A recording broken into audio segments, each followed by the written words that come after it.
Okay, recording has started. Yes, good afternoon, everyone. Welcome to this presentation. We shall be looking at public sector comparator PSC as a tool in undertaking value for money assessments for PPP projects, stroke procurements.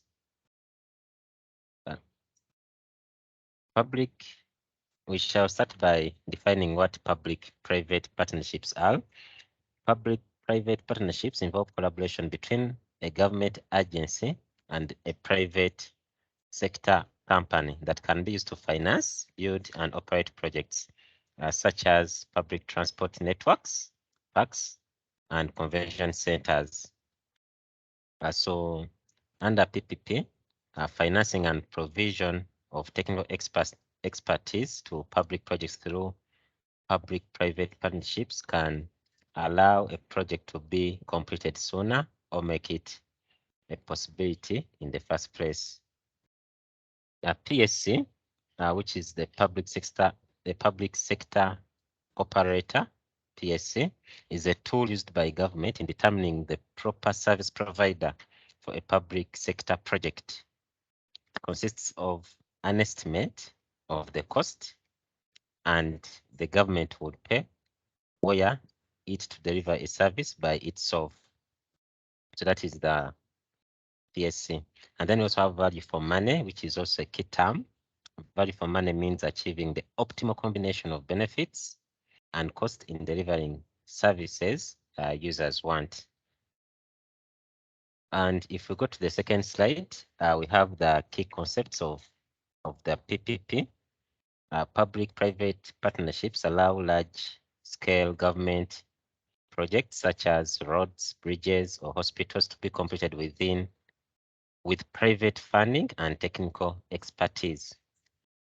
These partnerships work well when private sector technology and innovation combine with public sector incentives to complete work on time and within budget.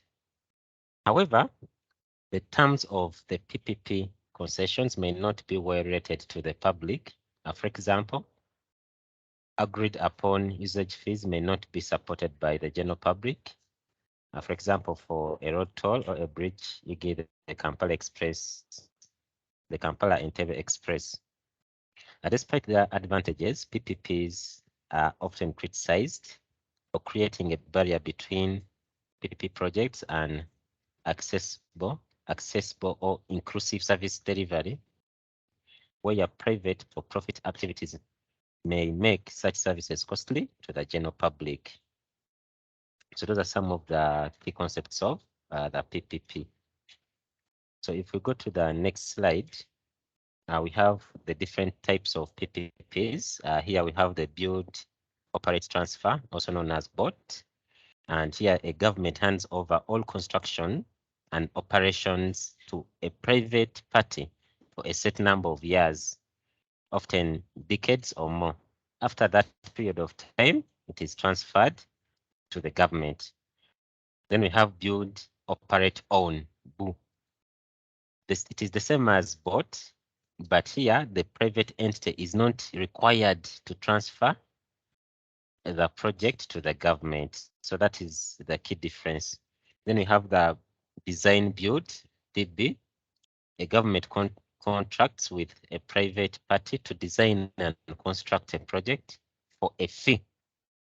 The government retains ownership and may either operate it itself or contract out operations. So that is design build. And we also have buy and operate. So buy and operate, a government sells a pre-existing project that has already been completed and may have been operated by the government for some time to a private party who will take it over fully for some of the time or for good. So those are the different types. I'm going to invite my colleague to take on the next slides. Am I audible enough? Listen, you're not seeing myself. Okay. This is a continuation of the types of PPPs, and it basically speaks to our main concern and speaks to the theme. And the theme specifically pointed out to the public sector operator, and the public sector operator is a tool used by governments in determining the proper service provider for public sector projects. It consists of the estimates that the government would pay where it would deliver a service by itself, according to the World Bank. As an example, according to the World Bank, the PSC tool is a tool used by government to make decisions by testing whether private investment proposal offers value for money in comparison with the most efficient form of public procurement. Generally, the PSC allows governments to figure out if a public-private partnership or other arrangement would be more cost-effective. So the PSC is most commonly used in some of the European countries like UK, Australia, and Canada. Also, to note, PSC estimates the total cost of the government of achieving the targeted outputs, assuming that the project is handled in the normal way, which reasonably foreseeable efficiency and improvements. So the next slide talks about the underlying assumptions and principles of value for money in PPP projects. As earlier stated, the definition for value for money is basically achieving the optimal combination of benefits and costs in delivering services users want. It is an assessment also of whether the PPP is likely to offer better value for the public than the traditional public procurement methods. So there is a major capital investment program requiring, these are assumptions. If there is a major capital investment program requiring effective management of risks associated with the construction and delivery, uh, this would basically speak to the value for the money in PPP project as well. Then the private sector has the expertise to deliver, and there is a good reason to think it will offer value for money. So in case the private sector has the expertise to deliver as well, the PSC tool can determine whether there is a good reason for it to offer value for money. Then the nature for the assets and services identified as part of the PPP scheme are capable of being costed the short and long-term basis. And then the technology and other aspects of the sector are stable and not. Uh,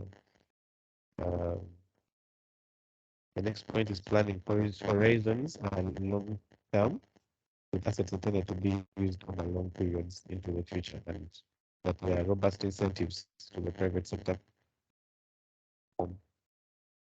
So slide number 6 now goes to the quantification of public sector operator. Public sector operator involves a quantitative and qualitative analysis of key elements that represent the value for money in deciding whether projects should be executed under PPP or the traditional system. Now, using the PSC, analysts will look at a number of areas which will reflect value for money. Below are some of the elements in the PSC framework. The cost of the project. The cost of the project is closely analyzed using existing data. Analysts can also conclude that the project will be less costly or costlier if it was executed by PPP or under the conventional public sector methods. And the second one is public or private resources. PPP projects are executed using public or private resources. Since private entities are most profit motivated, they can apply a charge for deploying their resources in form of interests. The analysts then will assess whether use of private resources is economically viable. I'll look at this my colleague to continue with the quantification of public sector operators.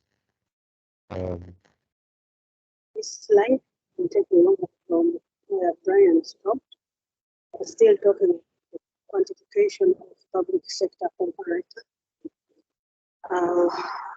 In this section also, we still talk about the project design competencies as one of the quantifying items here. The analyst will assess whether the public sector has the technical requirements to design projects which results will have value for money. The analyst further assesses whether the private sector is competent enough to design a project that will reflect value for money. Project management skills is also pertinent here.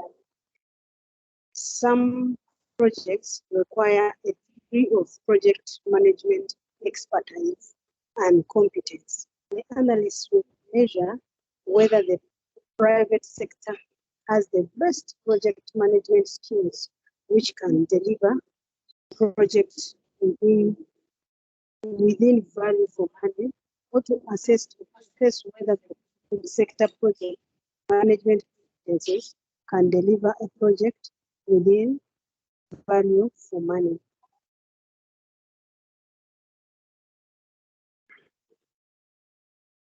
The next slide. Project execution building. The PSSC analysis measure and compare whether the private sector can build the project within the required value, or they can examine if the public sector can build the same project within the value for money. For example, in Uganda, the president had suggested that the UPDF construction brigade takes over all major constructions in the public sector, which left experts asking whether the unit has the best required expertise, operate and maintenance. Experts using the PSC will further examine whether the public sector is in better position to operate and maintain facilities, or the private sector is in better position to operate and maintain facilities in the context of value for money and effective service delivery. The results obtained from the above analysis helps policymakers to decide whether a project should be operated under PPP or the conventional traditional method. Next slide. Weaknesses of private sector comparator. PSC has lost public confidence, especially among taxpayers in developed economies. For example, in the United Kingdom, there has been growing recognition in the past several years that the PSC method has serious problems, and that in that lists some cases, it has become an expensive way of endorsing the choice of private participation. For instance, a UK Audit Commission report 2003, page 37, concluded that the PSC has lost the confidence of many people, and it is being seen as an opportunity by investors to tap into government resources rather than as an approach to help government ensure better value for money expenditures. 2, high level of inaccuracy. Even developing countries where PSC is being used, even developed countries where PSC is being used, have limited data on which to base cost PSE estimates. Without such data, calculating with any accuracy how much a project will cost to run over 25 to 30 years is almost impossible.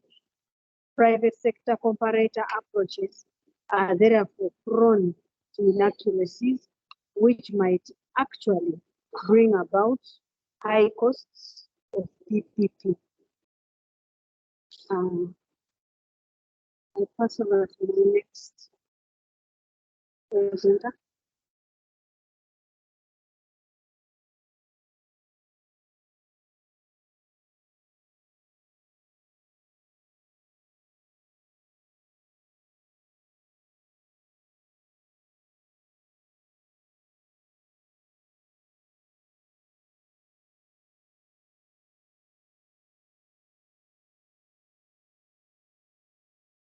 Thank you, Ross. As we continue with the weaknesses of PSC, point number 3, we have omitted risks due to difficulty to estimate the risks. Some risks involve huge potential effects on project costs, but also great uncertainty. These risks are difficult to estimate. One such risk is contract renegotiation, especially in the developing world. Another is that a government will bail out a private contractor rather than let a project collapse. Expected project costs are rarely adjusted for such risks. The next point we have no consensus on discount rate. The comparison between PSC and PPP project is made in terms of present values, so the discount rate used is critical.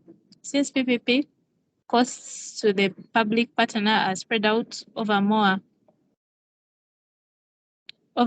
time, using a higher discount rate will favor the PPP project, and the comparative gains in PSC efficiency must be greater to make the PSC approach attractive. Unfortunately, no clear consensus exists among economists, policymakers, or practitioners about what rate should be and whether it should be the same for the two projects. Countries that have adopted the PSC approach use a wide range of approaches to determine the discounting rate. The next point we have PSC has long been exposed to manipulation. Much of the PSC depends on the subjective judgment, and small adjustments for risk or in discount rates can have dramatic effects on cost estimates. For example, according to the UK Committee of Public Accounts 2003, parliamentary committee members were not surprised when they found several cases involving manipulation of the underlying calculations and erroneous interpretation of the results in the same PPP projects acquired under public sector comparator. UK House of Commons Committee of Public Accounts 2003.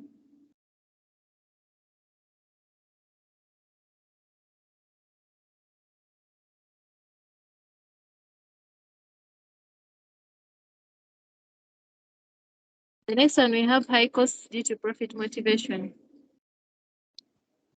The financial modeling required for PSCs and PPP references can be enormously expensive and time-consuming due to profit elements of PSC in PPP. For example, the proposed linear express under the PPP will cost the concession of over US $1.4 billion, approximately 5.2 trillion Uganda shillings.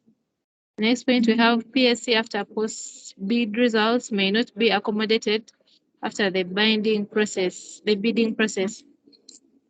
bidding process establishes the PP costs with much more accuracy than the PSC's reference does. But by the time bids are received, cancelling the procurement process on the grounds that the PPP bid price is higher than the PSC cost is almost impossible. The PSC setup, this cannot happen, which remains one of the structural weaknesses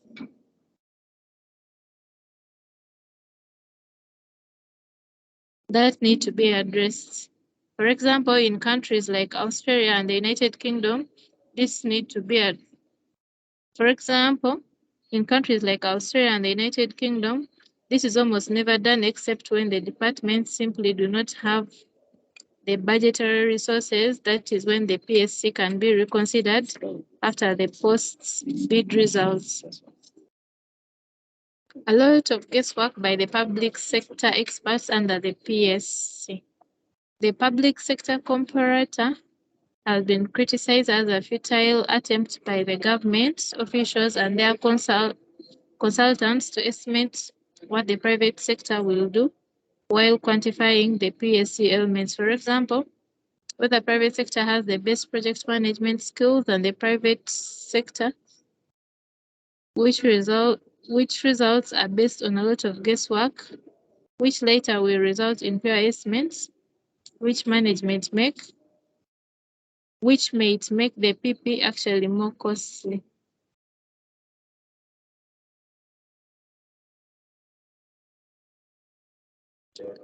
The PSC is relevant if the public and private funding is unavailable.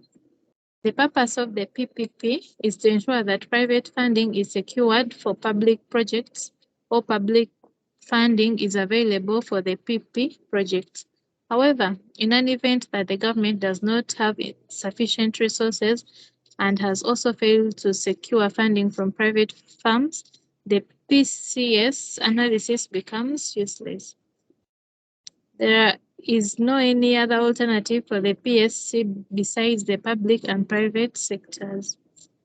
Point 10, we have poor financial capabilities of the private sector. Thus, PSC cannot be deployed in developing countries. Many African countries lack public funding for infrastructure projects, so developing and using PSCs in any meaningful way is generally not feasible. The last point here, we have poor expertise of public sector staff in developing economies.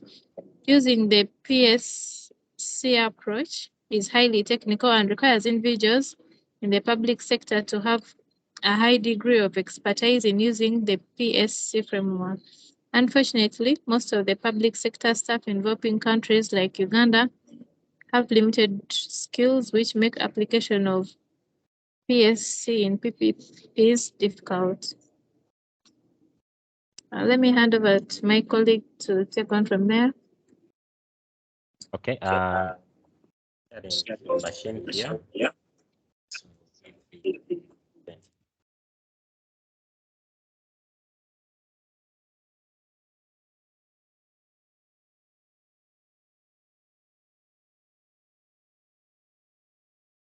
Okay.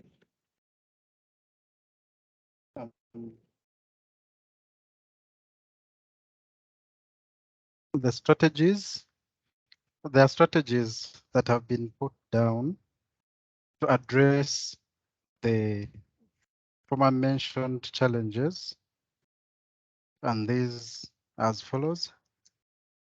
In response to criticism of the PSC, in 2004, the UK Treasury initiated reforms in how the PSC method should be used.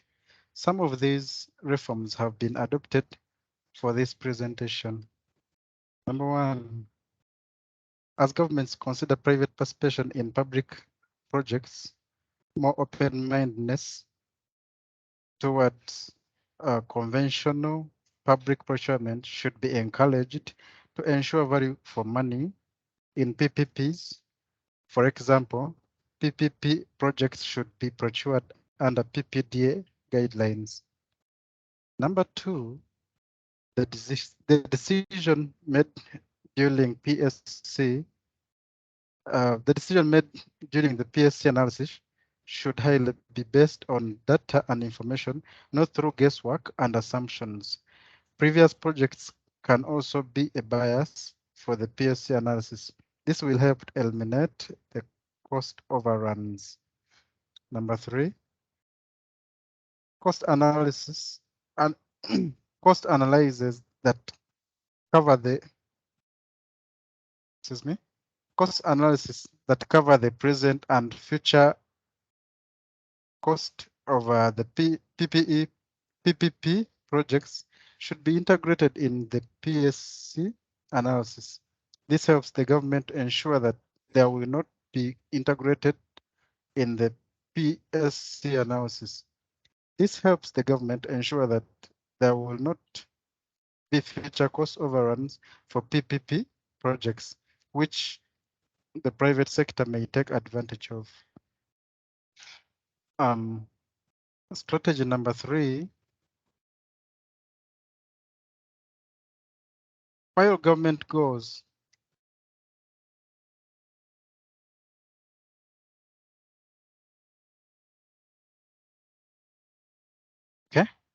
while government goal is effective service delivery, the private sector goal is profit maximization. PSC analysis should consider a model of private entities which are more inclined to service delivery than profit maximizing for the PSC to be effective. Strategy 5, PSCs should be used alongside a range of other frameworks when assessing the value for money. For example, the cost benefit analysis, economic impact analysis. This will help to triangulate results for effective analysis of PPP projects. Another strategy could be expertise in the use of PSC frameworks is highly regarded. The government should deploy individuals who are highly skilled and knowledgeable in PSC analysis to ensure effective estimates of the PSC results. This will help address the challenge of high levels of inaccuracies. We suggest that the government can deploy ICT where specialized computer softwares used to help in PSC analysis, which will ensure that accurate results are obtained. In conclusion, we conclude by saying that although experts have recommended wider use of PSC method in developing countries to help ensure the PPP project clearly demonstrate affordability and value for money before public partners enter into contracts. This might be met with some challenges like limited availability of data, poor technical competence to conduct the assessment, and a private sector which is poorly resourced. Thank you. I come to the end of my presentation. Good, Jim. In conclusion, the references for this work that we've just presented, some of the references we used includes number one, World Bank 2006 and the public sector comparator rights for developing countries. Number two, we also sourced from State of Government of Victoria, Australia, 2003, public sector comparator, supplementary technical notes, Department of the Treasury and Finance. And number three, we also sourced from the Center of Policy Studies, Philippa R. and Craig in 2004, which was about reforming the private finance initiative in London. And then number four, we also sourced from Ismail in June 2012, the public sector operator for value for money assessment tools in the Asian social science. The members of the group are as below.